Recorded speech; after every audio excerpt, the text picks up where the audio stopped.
I want to talk to you about how to deal with angry emotions. So how do we deal with angry emotions as a people? As people in the country that you live in, as people in the state that you live in. How about the people in your city or your town? How about you? How about your home, where you live? How do you deal with angry emotions? My name is Russ Mobley, and I love encouraging, challenging, and motivating people to take that inward journey and take a look at the angry emotions that live inside, and dissect them in a way, in a healthy way, where it doesn't run our life. And that's one of the first things I want to let you know, that feeling anger is a very healthy thing. Feeling anger is normal. Now, what is not normal and what is not healthy is to feel anger over and over and over. In other words, the same thing that happened, the same thing that triggered it, or whatever. I have personally, I don't want to say conquered, but I have awakened. I have woken up to what it is about me that feels angry. And I have learned to address the key issues and look at what is going on deep inside of me that relates to anger. The reason I'm posting this is I'm hearing every time I turn on the news or read a magazine or a newspaper or talk to people in the community, people are angry. They are angry at what's happening in our world, with our government, with their money, with their food. There is more depression and problems globally and locally than ever before. There are people that are using drugs. There are people that are drinking more. There's more suicides. There is more problems that's happening outside than ever before, and the pandemic is a big cause of this, because people they've been staying home more than they ever have been. Hi, Luis. Thank you for watching. So I wanted to talk about this anger, and many people may not recognize anger as anger. They may not call it angry, and because many people are afraid, and feeling fear is the same thing as feeling anger. And you know, years ago I came across this book called Alcoholics Anonymous, and I want to read you a couple things out of here that it talks about anger. And anger is an emotion that is based on what I pick up from my senses. You know, something I see, I don't like it. Something I hear, I don't like it. Something I ate, I tasted it, I don't like it. Something I feel, I don't like it. And whenever I don't like something, it's a very subtle form of anger, of frustration, of disappointment. Now that's okay. But if I keep reliving that same disappointment, that same frustration over and over and over, what happens is it gets lodged into the programming in my psyche, and then it gets lodged into the biology of my body. And that's why you see many angry people, they have to overeat, they have to overshop, they have to overworry, they have to overdrink, they have to oversex, they have to, or under. You know, they starve themselves, you know, they don't want to make money, they don't want to go out, they want to isolate. So there's this extreme over and extreme under. And, you know, a lot of this behavior is fueled by the emotions that we are not able to handle. So when I say how do we handle angry emotions, really it's like if I'm not able to handle my emotions, what's going to happen? My emotions are going to handle me. So I have to address it at some point in time. Otherwise, the anger takes over or the fear takes over and it runs my life. And I want to read you a little paragraph out of this book. It's called Alcoholics Anonymous. I came across this back in 1992. Check out this paragraph. It says, resentment, which is the same thing as anger, relived over and over. Resentment is the number one offender. And I'm going to paraphrase it here. It destroys more people than anything else. From it stem all form of spiritual disease. For we have been not only mentally and physically ill, we have been spiritually sick. When the spiritual malady is overcome, we straighten out mentally and physically. In dealing with our resentments, with the things that anger us and bother us, we set them on paper. We list the people, the institutions, the organizations, the principles, the beliefs with whom we were angry, and we ask ourselves why. And then it goes on further to break it down. But I just wanted to say that people that are angry, in many cases, they have a hard time saying that they're angry. And in many cases, they have no problem saying they're angry. But the reason they're saying it, the motivation behind it, is for a self-destructive reason. And many times that they're not aware of even what they're doing. It's kind of like if you've ever seen somebody who's addicted to any form of a drug, right? Or you've heard on the news you've heard a lot of things on the news, but I always go to the extreme because it's like a shock value to get our attention. When you see someone kill themselves through suicide, they're obviously not dealing with their emotions. If you see someone that's way overweight and there's something wrong with their body and their thyroid and all of that's functioning normal, but if they're obese or if they're anorexic, they are not handling their emotions. They're eating or not eating their life away. And the same thing with someone who drinks or drugs. I was just talking to my neighbor, and people locally here are literally using an animal tranquilizer I think it's called K2. They're shooting it up. They're addicted to heroin in this K2, and they're killing themselves. Now, if I break that down, they're not dealing with their emotions. They're not dealing with what's going on inside of their psyche. So their brain has actually turned against them. So they can't use their brain like I'm using my brain in a healthy way to help myself and others. They are self-destructing and slowly or quickly killing themselves. So I have to get to a point where I admit that I'm literally powerless over the anger and this frustration and the people and all the organizations that's associated with the anger. I have to come to a point that I'm out of control. I really have to admit that intellectually, the same place where the anger lives. And then I have to say, well, how do I know this?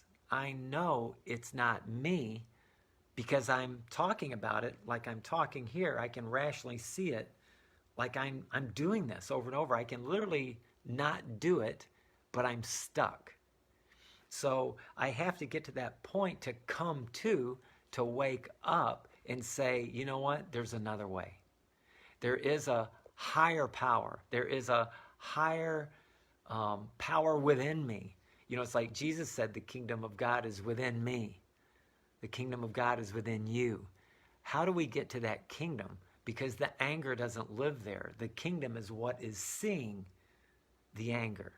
And if I give the kingdom over to the anger, I lose the kingdom.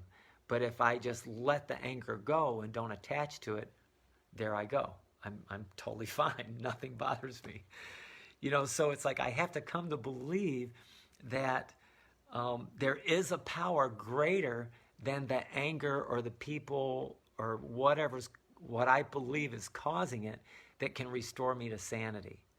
And this is so key. It's so important to be able to admit that I'm having an issue, a problem, and I know there's help. I know there's a source. It's bigger, better, stronger, whatever, than the problem that I'm seeing happening. And then I have to make a decision to turn my will and my life over to the care of this higher power, to the care of this source, to the care of God. Well, what is my will? What is my life? I have to turn my actions and my thinking over. I have to turn my thinking about anger over.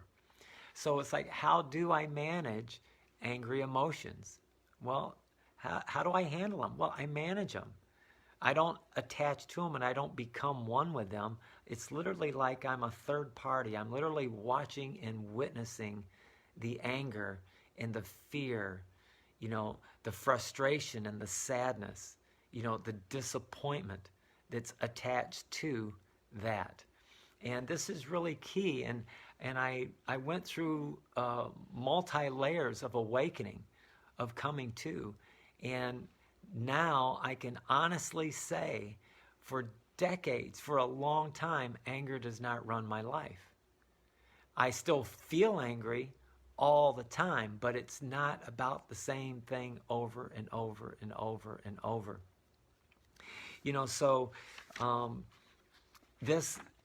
What's so funny is this book that I'm reading from, it was written by a guy named Bill Wilson and Dr. Bob back in 1939. And all of the problems that we are having today were back then. And if we read in other historical books, the same problems were happening, hundreds of years ago. So nothing has really changed, and I just listened to the news this morning and I'm watching people talk about global warming. I'm listening to people talking about the political scene. I'm listening to people talking about the COVID-19. People don't want to wear a mask. People are wearing masks. Everybody's afraid. The money is thin. I mean, there is more suffering and more heartache. There's more loss. People are dying. The death rates for all diseases, not just COVID-19, have increased. And my question is this: if I have a choice to be angry or not angry right here, right now, which one would I choose? If you have a choice to feel angry or to feel joyful right now, if you had a choice, which one would you choose? This is a very serious question, because I used to believe that if somebody else was sad or mad or angry or in a rage, that it was not okay for me to be in a good mood. I had to change my mood. I had to change the way I thought. I had to change the way I felt so that other person could be, quote unquote, happy. And they already are not happy. So my life became codependent with theirs to try to get them to change. And you know what? I don't live that way anymore. To give you an example, I pulled out on the road that I live here yesterday, and I was driving down to go swimming. This truck come barreling, raging up behind me, and was probably 2 to 3 feet from my bumper. I slowly put on my brakes, put on my signal, and moved half off the road. And they looked at me. I don't know what they were thinking. I didn't make contact with them. I just kind of saw them out of my peripheral vision. And they went around, took off like crazy, and I just got back on the road and let them go. I did not want to cuss them out. I didn't want to shoot at them. I didn't want to run them off the road, flatten their tires. I didn't take their inventory and say, they're just a bunch of blah, blah, blah, and I didn't tell anybody about it. I didn't gossip about it. I didn't do anything. I maintained the integrity of my body, of my mind, of my heart, of my soul. I stayed calm. I stayed relaxed. I didn't let myself get jacked up or anything. And I went swimming, and I had a beautiful evening. Now that's an example of me managing my anger, managing my disappointment. Well, I was angry because the guy came up on me like that. It's scary. I don't want to be hit. I don't want to be in a car accident. I'm afraid. I don't want to have to repair my car. I don't want somebody to be mad at me and hit my car. I don't know if he's got a gun. I don't know if he's got a knife. I don't know what he's doing. I could come up with all kinds of stories. I didn't go there. I just completely let it go. I didn't even let it come in to even attach to it. And that's what I'm talking about. So how do we control our angry emotions? Well, we have to realize, number one, that we are angry. We really do. And it's real easy if you have someone else help you do this. But that's what I do, is I help people discover who and what they are and who and what they are not. And people are so caught up in their emotional state, their negative emotional state of being, and they're lost, acting like they're found. They're in pain, acting like they're in joy. And it's not working for many people. Now, there are a whole bunch of people who it is working for, and there's a lot of people who are and who have recovered from allowing their mind to run their life. And I'm asking you, the reason I'm posting this is to let people know that I understand. I have been there. I get this. I have had my own struggles. I mean, when I was 33, 1992, I hit a bottom. It was terrible. And I'm not going to get into my whole history, but I have plenty of reasons. I had many, many reasons to be depressed and angry. And depression, all it is stuffing the anger down. That's all depression means. Because if I'm feeling my emotions, how can I depress anything? If I have a beautiful thought and a beautiful emotion, no matter what it is, no matter if it's positive or negative, when I let it come in and through me, it's like, it's amazing. It feels awesome. It's like, oh my gosh, look at what I'm thinking. Look at what I'm feeling. When I see people who are so different from me, I'm like, it's amazing. I can't even believe they're so unique and so different. When people are right wing, left wing, and they're so radical, I'm like, gosh, tell me about, how did you become this way? Tell me about your life. It really fascinates me because I'm not attached to it. But I had to deal with my own inner joy. I had to deal with my own inner pain, my own inner suffering. And the only reason, like I was getting ready to say, that I'm posting this video on how to deal with angry emotions is so that people know that I'm here and I'm available. That is it. I am here to encourage, challenge, and motivate people to be free from their psyche, to be free from their mind. Use your mind to help yourself, not kill yourself. I mean, the suicide rate in Japan, in China, is off the charts. There's more suicides than ever before in human history, and they have more technology. They have more access to anything than ever before. And it's the same thing in America. We have more technology, we have more people, we have more everything than ever before. And why are people suffering so? It's because they are choosing not to do that. And then there's a whole bunch of people who cannot choose. And that's where I say there's people like you and me that need to step up and do something. And that's what I'm doing.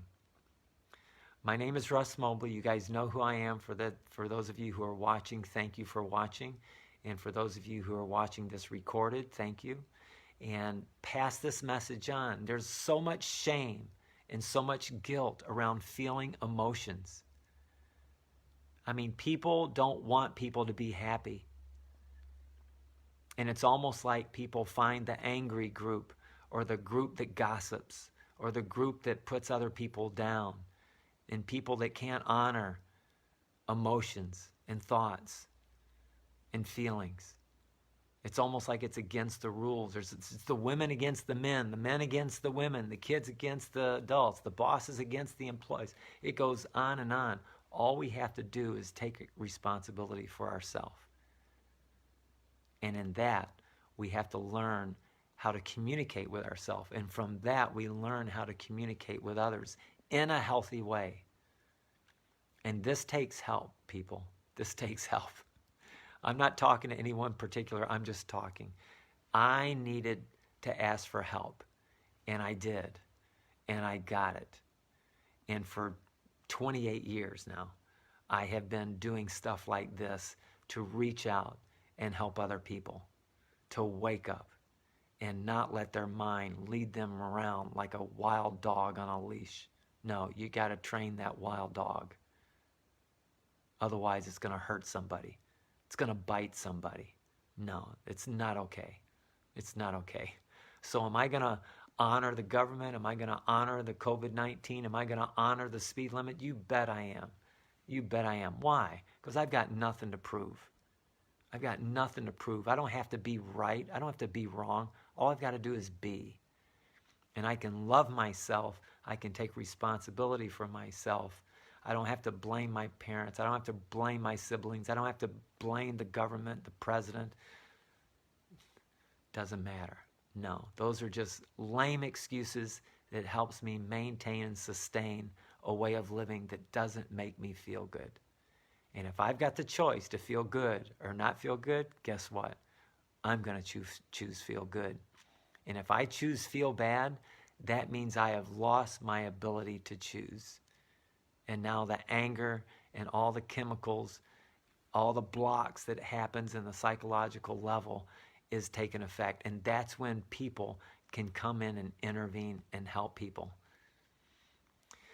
Anyway, that's enough. I went on longer than I wanted to, but hopefully I am reaching people who need to hear this and help people wake up. I'm all about helping people journey into the heart and live from their heart, live from their soul, live from their mind and soul, live from their heart and soul, live from their body and soul, and let's just love this life.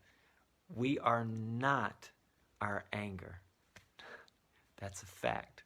We are not our anger. We are nothing but pure love and joy and grace and peace and calm. That's how we know we're angry, because that peace and calm and joy is just resting. It's like infinite. And then something comes through it that doesn't feel too good. And we feel it. We see it. Everybody sees it and feels it. This isn't new. This is not rocket science. We're just living by a way that says it's not okay to talk about this stuff. It's not okay to feel. So we need to learn who to talk to and how to talk to and when to talk to.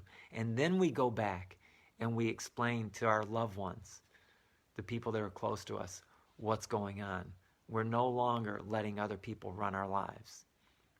And that's what Christ said, when I and the Father are one. When we rest back into the seat of the self, into the fatherhood of our life, that's when our life gets completely calm, at peace, and at ease in the external way, because we're at peace internally.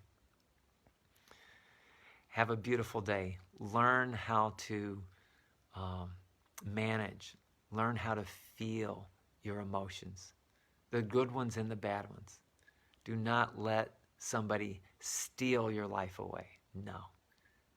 It's impossible to do anyway. That's impossible. Love yourself. Love yourself.